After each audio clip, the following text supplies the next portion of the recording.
Grace, peace, and mercy to you all in the name of Jesus. So, we are continuing on with our third session of Our Suffering, this Bible study / pastoral care series about suffering. This week's session is called Wisdom Wrestles. Particularly, wisdom is wrestling with suffering. Now, one of the things we need to note about wisdom literature in general, is that it's not a unified kind of thought pattern, not one particular ideology, but instead it's a tradition in tension, that there are multiple strains of it that are shaping one another and responding to one another. And I define it as a rough balance of wisdom proper, which is mainly found in the book of Proverbs and the Psalms that are wisdom psalms. So that's one weight, one thing that balances what it means to be wise in Scripture. The other end of it that counterbalances it. Isn't this fun? No, sorry. So the other balance there is what I call either skeptical or reflective or maybe even cynical wisdom. Now this is the book of Job and the book of Ecclesiastes. And what's being balanced here is a question of why we suffer. I mean, there's a lot of other things that go into it, but one of the major questions is, why do human beings suffer? So on one hand, the weight of the book of Proverbs focuses on observing the world. So God has created the world, and God is in fact stuck in the world wisdom. So wisdom is a force in the same way that gravity is a force, and it causes our lives to be shaped by our actions. So just as dropping a pen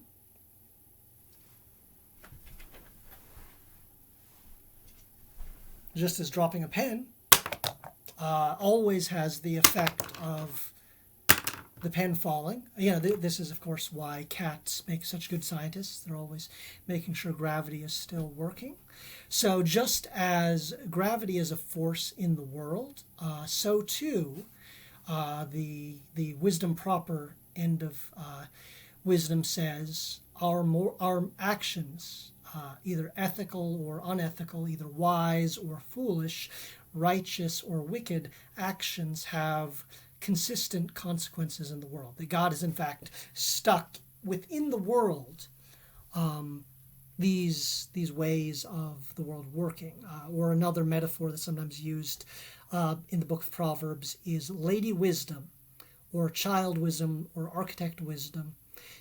Shows up when the world is being built and makes sure the world is built in such a way that these forces are at work in the same way that other forces in the world are at work, that there's a moral order to the universe. That's a working assumption of the book of Proverbs. And, at its extreme, it becomes a reward and punishment kind of system. Like on the more benign end, it is cause and effect, that there are causes and effects in the world. When it gets to a more extreme end, it's that there are rewards and punishments from God based on the way the world has been set up, and that our observation of the world can help us to recognize what will have good or tragic consequences. And on top of that, our reading about others' observation of the world will do the same. So that's one end of the wisdom spectrum. On the other hand, we have the book of Job, which argues that sometimes the good suffer and sometimes the wicked prosper. And who hasn't seen that acted on the world stage in one way or another? So that's Job's response. Then also the other weight there is the book of Ecclesiastes that argues, even if you do get rewards of various sorts, they're temporary. In fact, everything is temporary. So rewards don't last. So, okay, that's great that you did this wise thing and you got this wise reward, but both the wise person and the foolish person ultimately will die. So, maybe focusing on wisdom that much and focusing on righteousness and unrighteousness, wisdom and folly are not the end all be all. So that's the two sides. We have the wisdom proper, which is mainly Proverbs. Then we have Ecclesiastes and Job weighing on the other side to be reflective or skeptical wisdom. So we looked quite briefly at the book of Proverbs a bit. We looked at chapter 3 that talks about creation containing wisdom, that as the world's being created, it is also being, not only is it being given physical boundaries, physical laws, but also it is being given ethical and moral laws that flow in the same kind of way, that wise things will be rewarded, just things will be rewarded. Wise, just, righteous things, which is another way to say justice, will be rewarded. And on the other hand, foolish and unrighteous things will be punished. So that's basic idea of Proverbs chapter 3, 19 and 20. Then we move to chapter 6 of Proverbs, verses 6 through 11. The ant, look at the ant, ye sluggards, that it toils and does not even need a ruler of any sort to tell them how to act in a way that will lead to prosperity. But you, who are being lazy, do not end up prospering because you're not even doing the thing that ants can do. So what you need to do is watch the ant in order to emulate the ant. So even the critters in creation have lessons for us to learn about how to prosper in a variety of ways. So that's the basics from chapter 6 there. Then finally we looked at a whole bunch of different proverbs that are found in chapter 15, verse 1 through 9, that again talks about wisdom and folly, righteousness and wickedness, and how various ways you can act have consequences, or the other way of thinking about it is rewards and punishments implicit to them. So the big takeaway from the book of Proverbs when we think about suffering is, if you suffer, it's because you have made foolish or wicked choices. Then along comes the book of Job that upends all of that is a direct response and challenge to it. And in this case, I kind of go back and forth of what to call Job versus Ecclesiastes.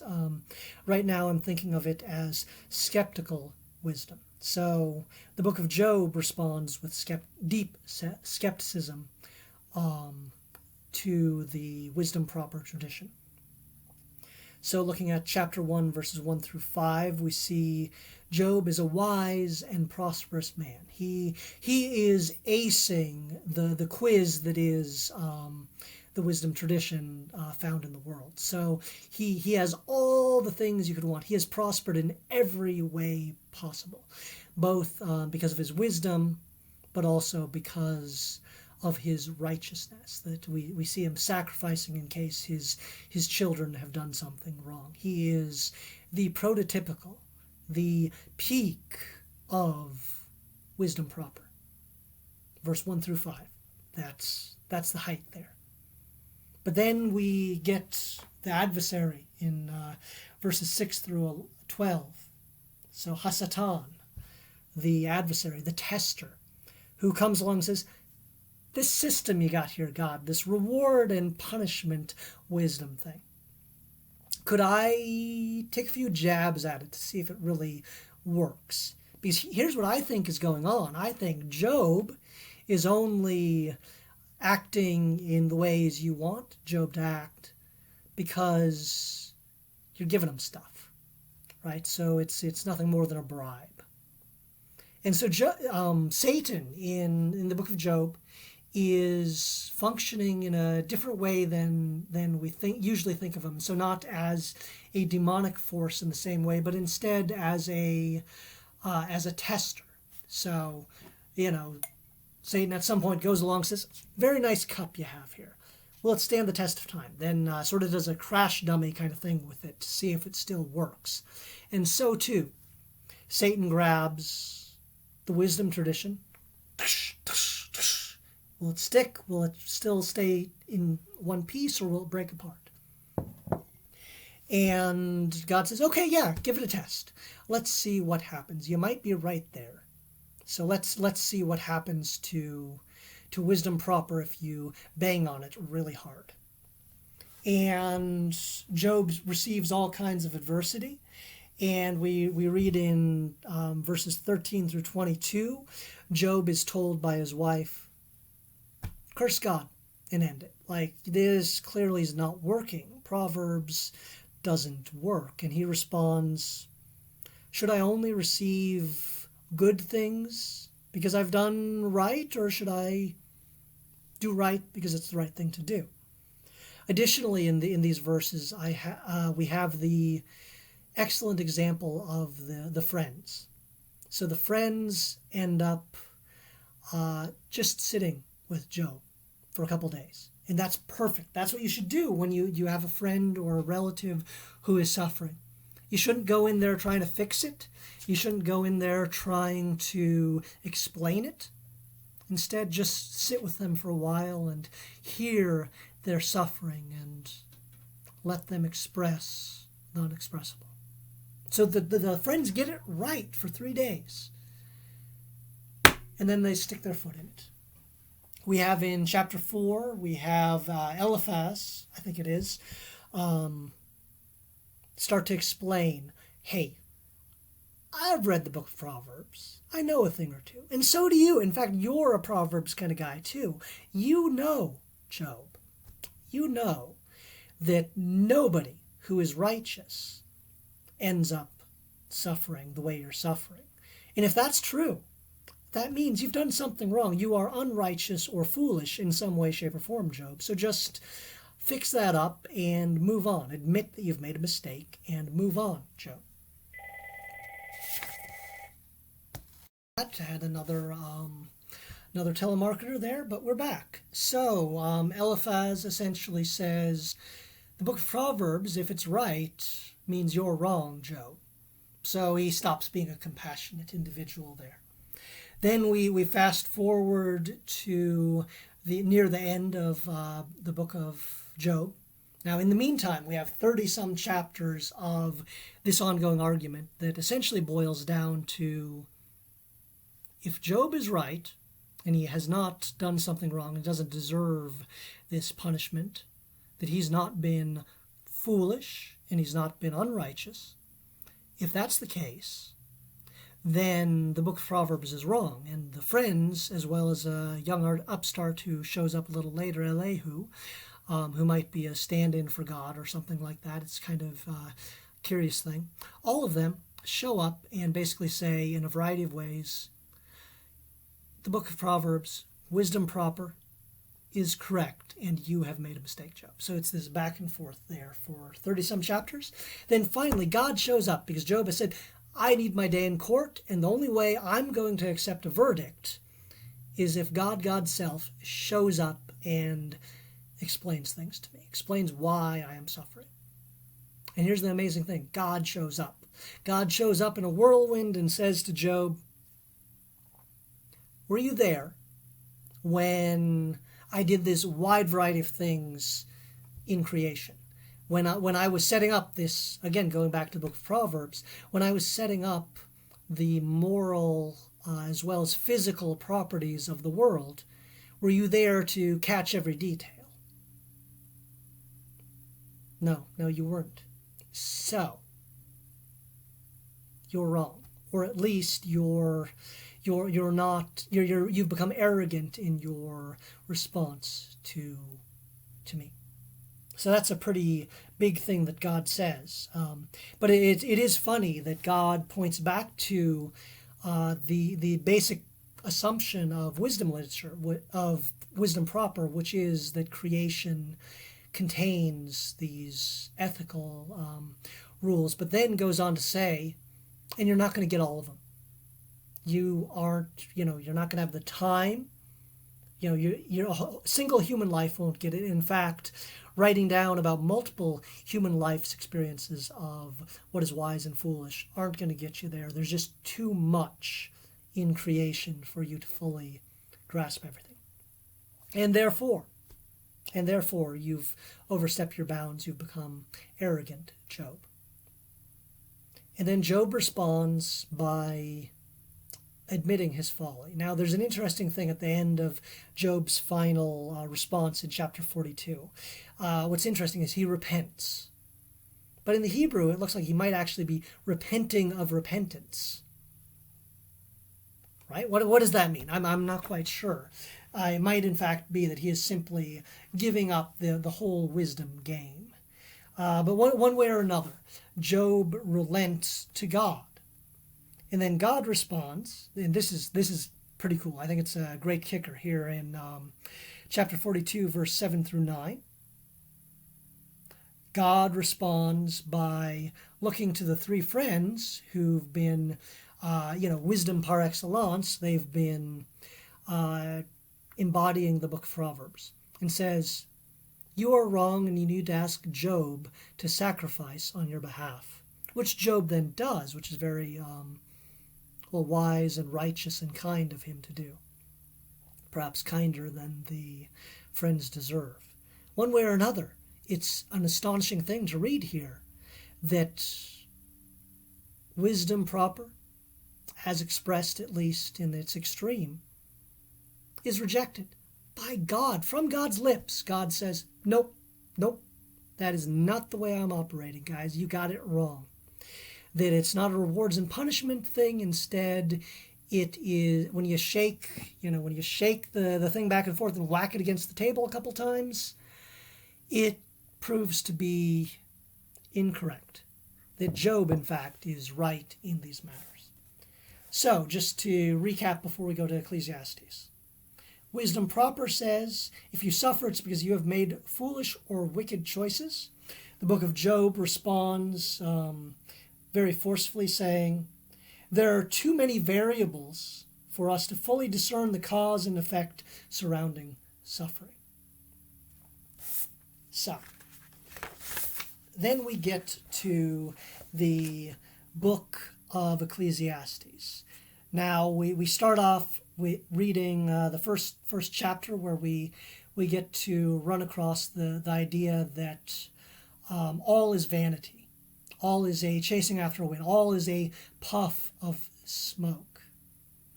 That things go away. I think Bruce Springsteen does a song that riffs on this, and the lyrics are coming to me, but I know whenever I try to quote a song, I quote it wrong, which can be humorous but not helpful.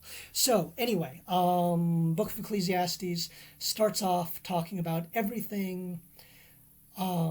Everything ends. Everything is ephemeral.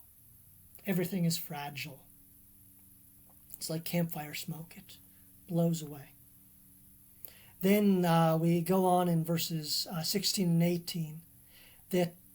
So this is, you'll see.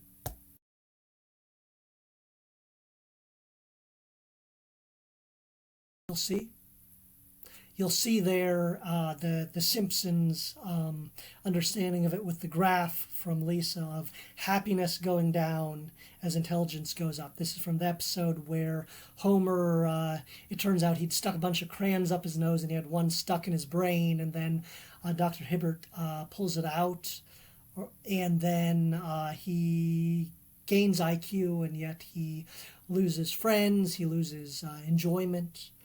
And Ecclesiastes chapter 1, verse 16 through 18 seems to be the basis of that episode of The Simpsons, that wisdom leads to much sadness and suffering, because the more you recognize the way the world works, the more you see that suffering is endemic to the world.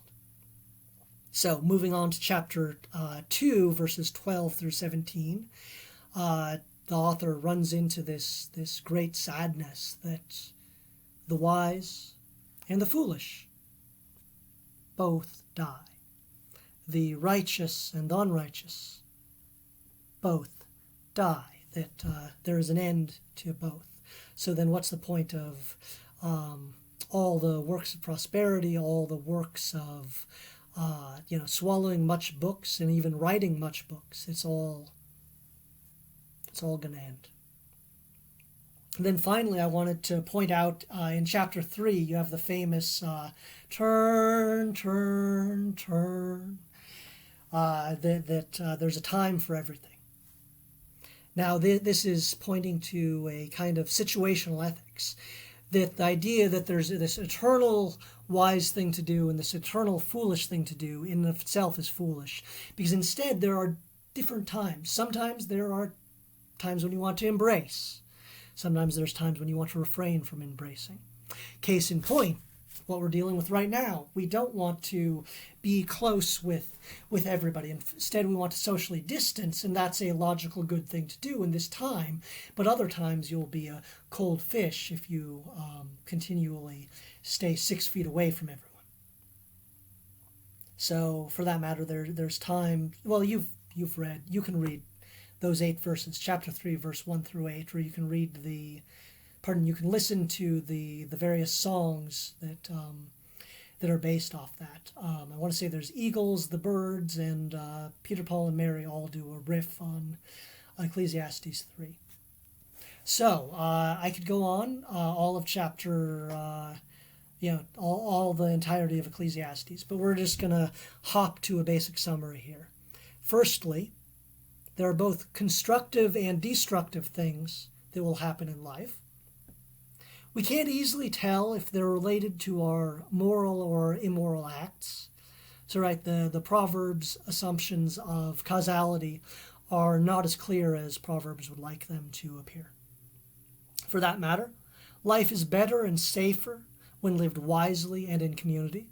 So despite life being full of uncertainties, things are less uncertain when we live wisely and we live in community. So there is something to be had in the book of Proverbs there, that living wisely, in fact, is better. It's just not like the end-all, be-all. It can't be the highest value and the value criterion of life. And then, I think this is probably the key here to the book of Proverbs. Life is fragile, especially so if you're foolish or if fools are in power. When I said that, the whole crew laughed in Bible study. I won't say anything more about that, but that's interesting. So, possessions can be helpful in life. So here's another big maxim of the book of Ecclesiastes. Possessions, so oftentimes that is the reward that's talked about in Proverbs, right? So possessions can be helpful in life, right? If you have a choice between having nothing and the pandemic showing up or having plenty and the pandemic showing up, obviously it's going to be easier on you if you have a full larder and a big bank account. At the same time, we can become possessed by our possessions. Then finally, we should find equilibrium in the enjoyment of our work and our play. We should find the equilibrium in the enjoyment of our work and our play. So kind of a moderation in all things kind of thing. So this third way of thinking about suffering within the wisdom tradition is mitigation of suffering and the savoring of joy is the best those of us under the sun, that's the constant refrain of the book of Ecclesiastes, those of us in this life can hope for. So in this life, the best we can hope for is mitigation of suffering and savoring of joy. And so again, it's pointing out that wisdom proper, the idea of hard causality and hoping for, maximizing joy and minimizing suffering is maybe, and again we have the person calling. Apologies for the constant interruption by the phone there. I'm doing the best I can with the tools I have. So, as I was saying, the book of Ecclesiastes is rejecting a really hard understanding of the book of Proverbs there, that suffering and joy can never be sort of total values, but instead can only be relative values, and can be, suffering can be mitigated and joys can be savored, but they can't be maximized, I guess, which is what the book of Ecclesiastes is assuming that the book of Proverbs is doing. So here's a metaphor to think about the books of Proverbs, Job, and Ecclesiastes. Tubing down a river. Now, if you've ever done this, this can be a kind of fun thing done safely, that you blow up a inner tube and you ride down a river. Good fun. Now, the book of Proverbs is riding down a river in safe times, when there's nothing extraordinary happening. So there's a regular route, and you know how to navigate the river. So you just kind of follow the extremes of the bank, and you end up in an okay space. Then the book of Job is saying, well, none of that works when there's a flood. When it's rained a lot, you can end up hitting irregular flows of water that go much faster than you expect. There can even be extra paths that are not normally there, so you can end up going completely off course just because there's a river that wasn't there 3 weeks ago, going straight through church parking lots or something. Then you have the book of Ecclesiastes that says both of those are fine and good, but what happens when you reach the ocean and you're still in your inner tube?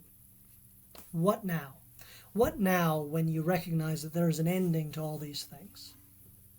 Just briefly, this is something I didn't bring up in Bible study, but another metaphor to think of with these three is stages of life. So in the first third of your life, you really do need just some basic rules to assume that the world works in some way. Just have categories for understanding the world. That hot stoves are meant for, for food that's in a frying pan, not for your hand to be stuck on. Pretty simple rules there that become more and more complex as you go through life. Then the second third of your life is looking at times that are irregular, that those rules that get you through high school are pretty helpful usually, but there are all kinds of situations that just don't fit the basic things of life, that there are situations you're going to run into that are astonishing and don't fit any category you've had previous, and you need to find whole new ways of navigating. Then your final third of life ends up with a lot of giving things away, and ultimately giving away your very life, that you're preparing for that in the final third of your life. Now, with that, again, you have just a recognition that even the sort of secondary rules you came up with look very different when you're looking at the end. When you're looking at, what are the concrete things I want to pass on? Some of them will end up being these simple answers. Some will also be explaining the really weird things you run into in life. But then some of it will be something that neither of those categories can account for. So, just to put it out there one final time, one way in wisdom literature, in the wisdom tradition, to understand suffering is that we cause our own suffering. So if you're suffering, you've done something unwise or something unrighteous. Then the second way in wisdom literature to think about suffering is that suffering causes the sufferer to suffer, and in fact lies about God. This is a kind of extreme reaction to the first one. Then thirdly, you have the book of Ecclesiastes that says, life is fragile. That's why suffering occurs. In fact, it leads to all sorts of suffering, some that you would never expect.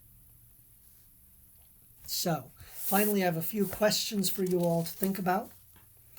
Have there been times in your life where it was obvious that you suffered on account of something you did?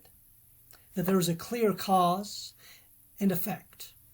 There was a gravitational force going on that was just crystal clear. For that matter, have you ever tried to, so this is moving into kind of extreme form of it, have you ever tried to make a deal with the God? And has it ever worked? Did it work? Did it seem to work? And we talked about that extensively in Bible study. We got to thinking about that it's not as clear-cut as making a deal. That in fact, sometimes that's maybe where it starts out, right? That you're in the midst of grave suffering. You're on your deathbed or somewhere near it. And yeah, you're going to say, Lord, if I do this, that, or the other thing, would you maybe cut me some slack? Would you let me live another day? In fact, this is those lament psalms we talked about last time, right? That they end up with, here's what's in it for you, God, if you end this lamentable situation. So that's on one hand where you can go with making deals with God. But oftentimes that transfers, it moves forward to a whole other way of interacting, that in fact you start to ask, well, what about continuing to live makes life worth living?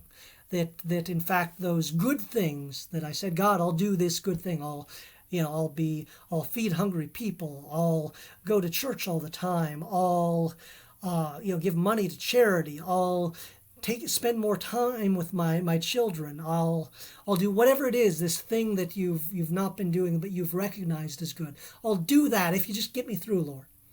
Then on the other side of it, it becomes instead this thing that makes the ongoing life worth living in a different kind of way. So that was an interesting aspect of making deals that I hadn't fully thought through when we started talking about it. So that's something worth thinking about too, when we run into these tough situations, that those things that we cling to as the good that we're going to do in order for God to get us through, these promises we make to God can end up instead being become promising things that we do on the other side of it that make life more fully worth living because we've lived through this point of suffering. Then finally, the final question to ask y'all is, how would society run if life is fragile? So the bedrock of the book of Ecclesiastes. How would society run if life is fragile was a fundamental idea? Would it lessen or would it increase suffering? So that's what I have for all of you. You have the whole of wisdom literature and how it interacts with suffering writ large there. I hope it's been a helpful thing for you all as we sit in spaces that are oftentimes filled with a variety of sufferings, both our own and those who are loved ones that are dying or are sick, and the anguish that can come with social isolation and the worries that we have based on monetary need and the anxiety of what next and what do you do to do it right? There's all kinds of different